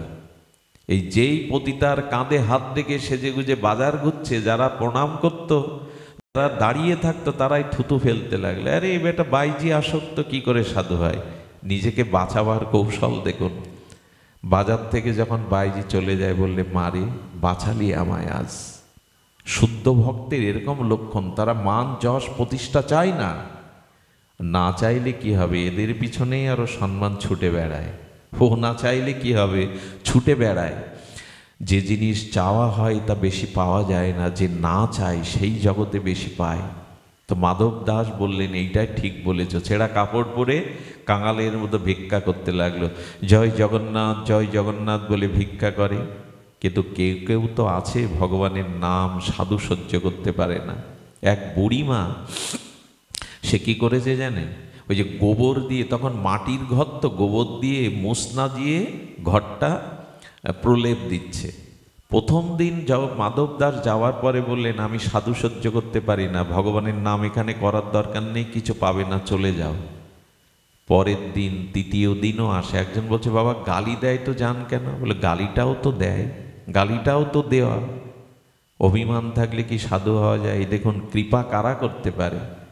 তৃতীয় দিন যখন গিয়ে বলেছে, জয় জগন্নাথ, কি বলবে, রাগের মাথায় সেই নাতাটাই ছুঁড়ে মেরেছে ওনার বুকে। মাধব দাস বাবাজি হেসে বললেন, আজকে তো কিছু পেলাম, আমার সাধনা সফল হয়েছে, কিছু তো পেলাম। সাধুকে কিছু দিলে কি হয় দেখুন, প্রকৃত ভক্তকে, নিষ্কিঞ্চনকে কিছু দিলে, উনি সমুদ্রের তীরে গিয়ে জলে ওইটা ধৌত করলেন। ধৌত করে কি করলেন জানেন, রৌদ্রে শুকাতে দিলেন। সন্ধ্যাবেলায় জগন্নাথ মন্দিরের পেছনে যে লোকগুলো আলোর অভাবে দূর থেকে জগন্নাথের মুখ দেখতে পায় না, অন্ধকার থাকে বিদায়, ওই নাগড়াটা একটু তেল দিয়ে জ্বালিয়ে দিয়ে ওইখানে রেখেছে, অন্ধকারে যাতে সবাই ভগবানকে দেখতে পায়। যেই জ্বালিয়ে দিয়েছে, সেই ওনার মধ্যে, ওনার যে অশুদ্ধতা, ওনার ভিতরে যে ভক্তির অভাব, সেই কামনা বাসনাগুলো পুড়ে গেছে। যত এদিকে মশাল জ্বলেছে, তত হৃদয় শুদ্ধ হয়েছে। শুদ্ধ হওয়ার পরে কি ঘটেছিল জানেন এনার জীবনে? ইনি মারা গিয়েছিলেন। পরের জন্মে সাধুকে গালি দেওয়ায়, এই কাজ করায় উনি ভিখারিনী হয়ে জন্মান। অনেক ধনসম্পত্তির মালিক ছিল, কাউকে কিছু দেন আর না দেন, বাড়িতে কোনো কাঙালকে, ফকিরকে, অতিথিকে, সাধুকে কটু কথা করবেন না। কারণ কি জানেন? একটা সময় আসতে পারে যাকে আপনি গালি দিচ্ছেন আগামী জন্মে আপনি তার জায়গায়, আগামী জন্মে কেন, এই জন্মেই আপনি তার জায়গায় দাঁড়াতে পারেন, সে আপনার জায়গায় দাঁড়াতে পারে। কিন্তু কাউকে বঞ্চিত করতে নেই। কি হয়েছে, ওখানে যখন উনি কাঙাল হয়ে জন্মেছেন, 3 দিন না খেতে পেরে উনি একটা আম্র বাগানে একটা পাকা আম দেখে ওই ক্ষুধা নিবৃত্তির জন্য বারবার চেষ্টা করে ঢেলা ছুটছেন। কি বলবো, এক রাজা রাস্তা দিয়ে যাচ্ছে, ওই আম পাড়ার ছলে ঢেলাটা ছুড়লেন, তো সেই ঢেলাটা রাজার মাথায় গিয়ে লাগলো। যেই রাজার মাথায় লেগেছে, সমস্ত রাজ সেনারা খুঁজছে কে রাজাকে এভাবে আঘাত করলো। বুড়িকে ধরে এনে যখন সামনে এনে সে বলছে, বাবা 3 দিন খাইনি আমি, 3 দিন আমি খাইনি, তবে আমি পাথরটা তোমার মাথায় ছুঁড়ে মারিনি, আমি আমে ক্ষুধার যন্ত্রণায় আমটাকে পাবো বলে আমটাকেই আঘাত করার জন্য আমি মেরেছিলাম। রাজা তখন তার কথা শুনে মনে করছে, আমকে আঘাত করলেও যদি আম অভিশাপ না দিয়ে নিজেকেই দিয়ে দেয়, পাথর ছুড়ুন, আম তো আপনারই হবে, আপনার কাছে আসবে। আম যদি অভিশাপ না দেয়, নিজেকেও দিয়ে দেয় আঘাত দিয়ে, ক্ষুধার্ত বুড়িমাকে আমি কেন সাজা দেব, আমার তো কিছু দেওয়া উচিত। বুড়িমা তুমি চলো। বুড়িমাকে কি করলেন জানেন? পুরো আলাদা একটা খণ্ড রাজ্য দিয়ে দিলেন, সম্পত্তি দিয়ে দিলেন, প্রাসাদ করে দিলেন। আর এটা কেন পেলেন জানেন? ওই যে সাধুকে কষ্ট দেওয়ার কারণে ভিখারিনী হয়েছিলেন, কিন্তু ওর ন্যাংড়াটা যে ভগবানের সেবায় ভক্ত লাগিয়ে দিয়েছিল, এই জন্য পরের জন্মে সে রাজ্যের মতো সম্পদ পেয়ে গেল। এই জন্য ভক্ত সেবা, ভক্তের প্রতি আনুগত্য, ভক্ত শ্রদ্ধা, এগুলি আমাদের জীবনে রাখতেই হবে। যদি রাখতে পারি তখনই আমাদের জীবন সার্থকময় হবে। আমি বলেছিলাম, সেই কথা দিয়েই পাঠ বিশ্রাম করি, রঘুপতি ভগতে বিনা সুখ নাহি। ভগবানের কথা, ভগবানের নাম, ভগবত চরণে ভক্তি বিনা আমরা কখনো অত্যান্তিক সুখ বা আনন্দ পাব না। অখিল সরকার মহাশয় ভাগ্যবান, তার ভ্রাতারা ভাগ্যবান, যাদের পিতা সৌভাগ্যবান না হলে তার পারলৌকিক কল্যাণে এত ভক্তের সমাগম, এত নীরব শান্ত পরিবেশ পাওয়া যায় না। আপনারা সকলেই আমার প্রণাম আপনাদের চরণে স্বীকার করবেন, আশীর্বাদ করবেন, ওনার পিতৃদেবের আত্মা যেন পারমার্থিক কল্যাণ লাভ করে। অখিলবাবুর, তার ভাইদের, তার পরিবারের সকলের প্রতি একটু কৃপাদৃষ্টি রাখবেন। ওনাকে ভালো লাগে, এই জন্য উনি পরিবারের সবাইকে নিয়ে মাটিতে বসে হরিকথা শোনেন। তো এইটা অনেকের, অনেক বাবু অনুষ্ঠান দেন, কিন্তু তারা হরিকথা শোনার তাদের অবসর থাকে না। তো ওনার প্রতি আপনার একটু শুভদৃষ্টি রাখবেন, আর আমার প্রতি আপনাদের সকরুণ কৃপা, প্রসন্ন দৃষ্টি, এই নিবেদন আপনাদের চরণে রেখে আজকের মতো হরিকথার এখানেই বিশ্রাম। শ্রীগুরু প্রেমানন্দে গৌর। আমার অভিন্ন হৃদয় তৈন কান্তি আমাদের কৃষ্ণ